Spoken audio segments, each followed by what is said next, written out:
When people hear the word autism, many will probably think of the 1990 film Rain Man starring Tom Cruise and Dustin Hoffman.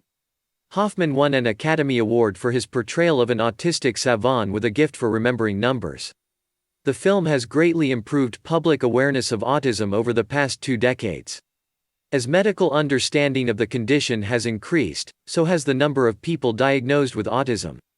Now about 1% of children in the USA are diagnosed with one of the 5 conditions that collectively are categorized as autism spectrum disorders. Autism is not a disease and it cannot be cured.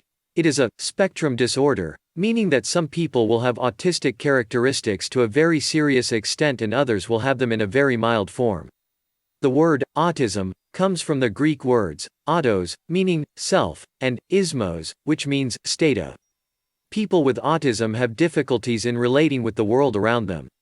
Characteristics of autism usually appear between the ages of 6 months and 2 years. They include an inability to communicate with those around them, such as delayed speech development, or lack of eye contact, obsessive or compulsive behavior, things have to be done in a certain way, or the person engages in seemingly meaningless repetitive behavior, and a limited range of interests. With appropriate help and training, many people with autism spectrum disorders go on to live quite normal lives, although their lack of communicative skills can remain a problem in their work and social lives into adulthood. The effects of autism are not only disabling. It is thought that some people now considered the greatest geniuses in history would have been diagnosed as autistic had they lived in the 21st century, for example Newton, Mozart, and Einstein. It is something of a myth, though, that all or most autistic people have such special talents. The sad reality for many on the autism spectrum is that a lack of public understanding about their difficulties with social interaction makes it hard for them to cope at work and in personal relationships. Today, arguably the greatest spokesperson for autistic people is Temple Grandin. She was severely autistic as a child. By the age of 4 she still had no speech, made little eye contact, had behavioral problems, and engaged in a lot of stimming, repeating the same action over and over again.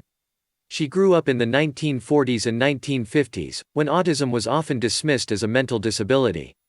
Nevertheless, encouraged by an energetic mother who refused to believe that nothing could be done to help her daughter, Grandin learned how to talk and learned the social skills necessary to engage with society. She went on to become a professor at Colorado State University.